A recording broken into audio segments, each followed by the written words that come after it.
নমস্কার সবাই, আমার চ্যানেলে আপনাদেরকে স্বাগত জানাই। কয়েকদিন আগেই পশ্চিমবঙ্গের আরজিকর হসপিটালে যে ঘটনাটি ঘটেছে, অমানবিক ঘটনা, দেশ বিদেশে এর প্রতিবাদে ঝড় উঠেছে। আর হওয়া উচিত, নইলে মেয়েরা বাঁচবে কী করে, মেয়েরা স্বাধীনভাবে জীবনযাপন করবে কী করে। দেখতে গেলে আমাদের দেশ এখনও স্বাধীন হয়নি।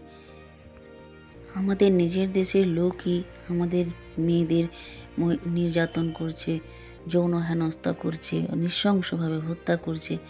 এদের চরম শাস্তি পাওয়া দরকার।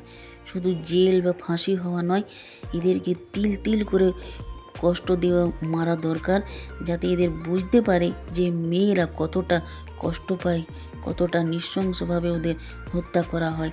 সেই কষ্টটা যেন ওরা বুঝতে পারে। আমরা সাধারণত মেয়ের পায়ে বেড়ি দিয়ে রাখি, ও যাতে ভুল পথে না যায়। তেমনি ছেলের পায়েও একটা বেড়ি দিয়ে রাখতে হয়, যাতে ও ভুল রাস্তায় না যায়, মেয়েদের অসম্মান না করে। মেয়েদেরকে যদি আমরা বাড়িতে সম্মান দিতে শেখাই, তাহলে ওরা কোনোদিনও বাইরে যেয়ে কোনো মেয়েকে অসম্মান করবে না। তাই আজ আমি প্রতিজ্ঞা নিচ্ছি, আমার মেয়েকে কুম্ফু ক্যারাটের নাচ গান পরে শেখাবো, আগে ছেলেকে সঠিক শিক্ষা দেব, মেয়েদের সম্মান দিতে শেখাবো। আজ মৌমিতার যন্ত্রণার কথা শুনে নিয়ে গা কেঁপে উঠছে। ওর মা বাবার কষ্ট দেখে কত কষ্ট লাগছে, দেখে দেখে আমাদের কান্না আসছে। মৌমিতাকে তো আর আমরা ফিরে পাবো না। ওর আত্মার শান্তি কামনা করি, ওর আত্মা যেন শান্তি পায়। ওর যারা দোষী তাদের যেন চরম থেকে চরম শাস্তি হয়, আইনের কাছে এটাই দাবি। ফাঁসি দেওয়াটাই চরম শাস্তি নয়, এরা যেভাবে অন্যের শরীরের ওপরে আঘাত করে, নির্মম হয়ে অত্যাচার করে, এদেরকে সেইভাবেই অত্যাচার ও আঘাত দেওয়া দরকার। যারা আজ রাস্তায় বেরিয়েছে মৌমিতার ন্যায্য বিচারের দাবি নিয়ে, মেয়েদের প্রোটেকশনে নিয়ে, আমিও তাদের সাপোর্ট করি এই ইউটিউবের মাধ্যমে। Justice for Moumita. খুবই মনে কষ্ট হচ্ছে, ভালো লাগছে না, মনটা খুব খারাপ লাগছে। ব্লগটা বানাতেও ইচ্ছে করছে না, কিন্তু শুরু করেছি, কমপ্লিট করতেই হবে। আমার আজকের ব্লগটা বিশেষ করে মেয়েদের প্রোটেকশন নিয়ে, মহিলা যৌন নির্যাতনের বিরুদ্ধে হচ্ছে। চলুন যাই, বাসি কাজগুলো করে নিই। জলখাবারটাও তাড়াতাড়ি বানিয়ে নিয়েছি সকাল সকাল। আমি একটু ছাদে যাব, ছাদে অনেক কাজ আছে।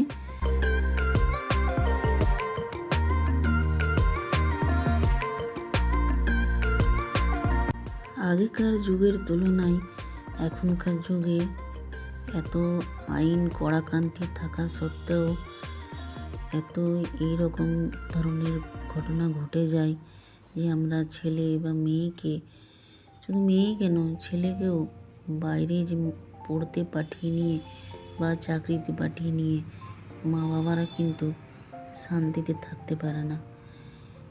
কিন্তু ক্যারিয়ারের জন্য বাইরে পাঠাতেই হয়। ঘরের মধ্যে বসে বসে তো ক্যারিয়ার তৈরি হবে না, বাইরে যেতেই হয়, কিন্তু বড় দুশ্চিন্তায় থাকি। আমাদের মতো সব মামা বাবাই এরকম চিন্তা নিশ্চয়ই করে।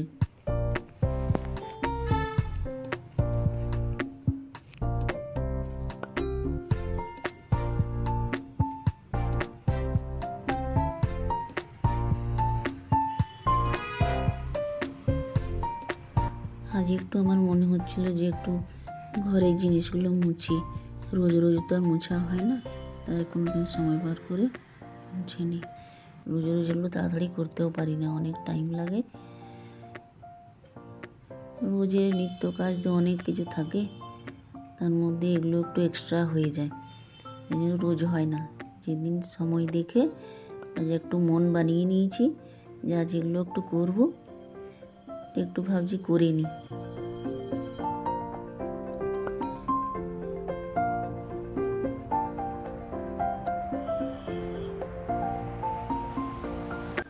দুর্গম গিরি কান্তার মরুদুস্তর পারাবার, লঙ্ঘিতে হবে রাত্রি নিশীতে যাত্রীরা হুঁশিয়ার।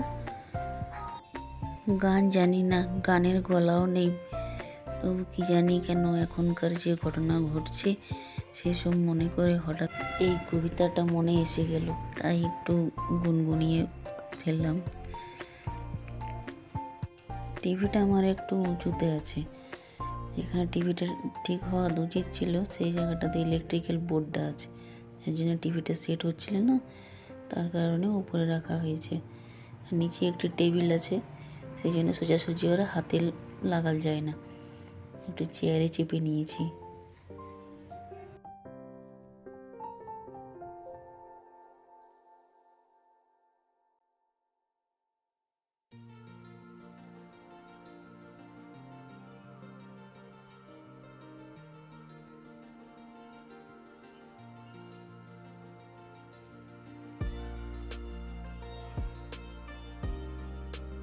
আমার হাজব্যান্ড চা বানিয়ে রেখেছে, ঠান্ডা হয়ে যাচ্ছে, তো একটু খেয়ে নিয়ে আগে তারপর বাকি কাজগুলো করব। বরের হাতে বানানো চা খেতে সবার ভাগ্যে জোটে না, আমি কিন্তু রোজই খাই, সেদিক দিয়ে আমি ভাগ্যবতী। রান্নাতেও আমাকে অনেক হেল্প করে। মহিলাদের রোজ রোজ একঘেয়েমি কাজ, বিশেষ করে হাউসওয়াইফদের।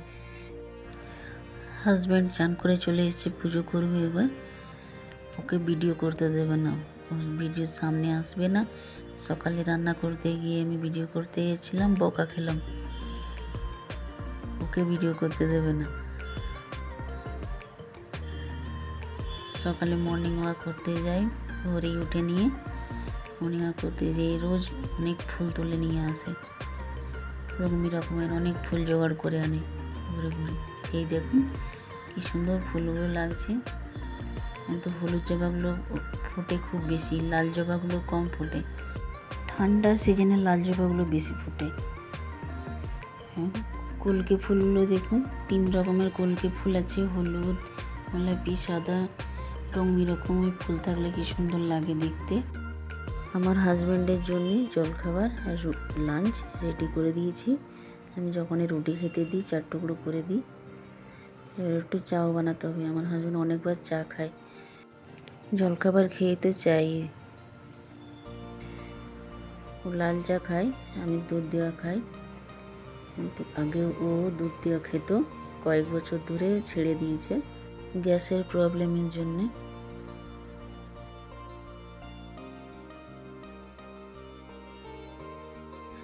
আমি হাজব্যান্ডকে আড়াল থেকে ভিডিও রেকর্ড করেছি, যাতে ও দেখতে না পায়, দেখলে রেগে যাবে। চা খেতে খেতে ওকে নিয়েছি। আমার সব ভিডিওতেই একটা করে টিপস আর ট্রিক্স থাকে, তাই আমি ওয়াশিং মেশিনের ট্রিক্স নিয়ে এসেছি। সব মহিলারাই কিন্তু চেষ্টা করে তাদের সংসারে কিছু বাচত করার, যে কোনো উপায়ে তারা কিছু বাচত করতে চায়। এটাতে একটু সময় লাগবে ঠিকই, কিন্তু আমরা সাধারণ মধ্যবিত্ত পরিবারের মহিলারা কিছু বাচত করার জন্যে একটু সময় দিতেই পারি। মেশিনের এই জায়গাটা হলো ডিটারজেন্টের জায়গা, এখানে ডাইরেক্ট ডিটারজেন্ট দিতে গেলে পুরোপুরি সার্ফটা গলে নামে না, শেষ পর্যন্ত কিছুটা থেকেই যায়। কাপড় ধোয়া হয়ে যাবে, তখন কিন্তু কাপড়গুলো ফেনা ফেনা রয়ে যাবে। আর যদি আমরা মেশিনের মধ্যে কাপড়, সার্ফ, জল একসাথে দিয়ে দিই, তো জলের পরিমাণটা অনেক বেশি হয়, সেই পরিমাণে আমাদেরকে সার্ফও অনেকটা দিতে হয়, এতে আমাদের সার্ফের খরচাটা অনেক বেশি হয়ে যায়। আমরা যদি বালতিতে কাপড় সার্ফগুলো ভিজিয়ে নিই, তাহলে বালতিতে জলের পরিমাণটা অনেক কম থাকবে, এবং সেই অনুপাতে আমাদের সার্ফটাও কম লাগবে, এবং কাপড়গুলো কিছুক্ষণ ভিজতেও টাইম পাবে, কাজেই আমাদের সার্ফের খরচাটাও কম হবে। এরপর কাপড়গুলো যখন আমরা মেশিনে দেব, তখন পুরো সার্ফ জল সমেত দেব না, কাপড়গুলো একটু নিগুড়ে নিগুড়ে দেবো। কেননা যখনই আমরা মেশিনটাকে চালু করব, তখন মেশিনটা চালু হওয়ার সঙ্গে সঙ্গেই সার্ফের যতটা জল থাকবে সব আগে বেরিয়ে যাবে, তারপর মেশিনটা চালু হবে, জল ভরতে শুরু হবে। তো কাজেই আগে আমরা কাপড়গুলো দিয়ে নেব নিগুড়ে, তারপরে কিছুটা জল ভরে যাবে, তারপর আমরা বালতির সার্ফ জলটা ঢেলে দেব।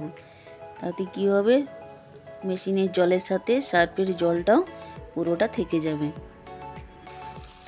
ব্যাস, এরপর মেশিনটাকে কন্টিনিউ চলতে দেবেন। একটু সময়েরই কাজ, বেশি সময় লাগে না। আজকের টিপস আর ট্রিক্সটা যদি ভালো লেগে থাকে তো অবশ্যই একটা লাইক করে দেবেন। চলুন এবার একটু ছাদে যাই। ওখানে কিছুগুলো আমার ফুল গাছ ছিল ছোটো ছোটো। এই বিল্ডিংটা উপরের ছাদটা যেটা দেখছেন না, সেটা এই বছরই তৈরি হলো। তার নিচের ছাদটা ছিল, ওখানে আমার গাছগুলো লাগানো ছিল। তো এই যে বাড়ি তৈরির কাজে ছাদে আসা যাওয়া বন্ধ হয়ে গেছিলো, গরম পড়ে গিয়েছিল, জল দিতে পারিনি, সব শুকিয়ে নষ্ট হয়ে গেছে। খালি নয়নতারা গাছটা আর করবলি ফুলের একটা গাছ বেঁচেছে, একটা গাছ পুরো শুকিয়ে গেছে।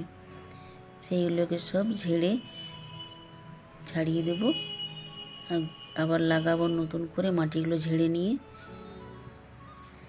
জয় মহেশমতি সাম্রাজ্য, জয় মহেশমতি সাম্রাজ্য। শুকনো করবলি ফুলের গাছের মাটিটা ঝাড়তে ঝাড়তে আমার মেয়ে জোরে চেঁচিয়ে উঠলো, জয় মহেশমতি ছেড়ে দাও না ওই সাম্রাজ্য। মাটিগুলো, কেন হাত দিয়ে গুটাচ্ছ? मिट्टी की कीमत तुम क्या जानो रमेश बाबू। হাতে করে মাটিটা গোটাচ্ছিলাম, গুটিয়ে উঠে জমা করছিলাম ভালো করে। মেয়ে বলছে ওর ছেড়ে দাও, হাতে করে কেন গোটাচ্ছ? আমি বললাম মাটি কোথায় পাবো আমরা, এখানে তো মাটি পাওয়া খুব মুশকিল। যতটুকু মাটি আছে ওটাকে যত্ন করে রাখি, আবার পরে কাজে লাগবে। একটা নতুন ভাড়াদার এসেছে এখানে, আমার একটা গামলাতে একটা তুলসী গাছ লাগিয়ে নিয়ে ওরা নিচে নিয়ে গেছে।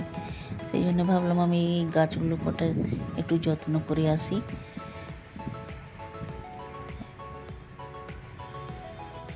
আমার এখানে অ্যালোভেরা ছিল, কারি পাতার গাছ ছিল, সব নষ্ট হয়ে গেছে। একটা নতুন অ্যালোভেরা গাছ নিয়ে এসে লাগাবো। কারি পাতার গাছটাও তো নষ্ট হয়ে গেলো। করবরি ফুলের একটা গাছ শুকিয়ে গেল, ফুলের কুঁড়ি দিচ্ছিল, তারপরেই গাছগুলো শুকিয়ে গেল। আমি পুরোনো ফাটা বালতি গেলেনের মধ্যেই গাছ লাগাই, ওগুলো ফেলি না, গাছ লাগাতে কাজে এসে যায়। মা এখানে ছেঁদা কেন করছো? করবরি ফুলের গাছটা একটা অন্য বালতিতে লাগালাম, আগেকার বালতিটা পুরো ভেঙে গেছিলো।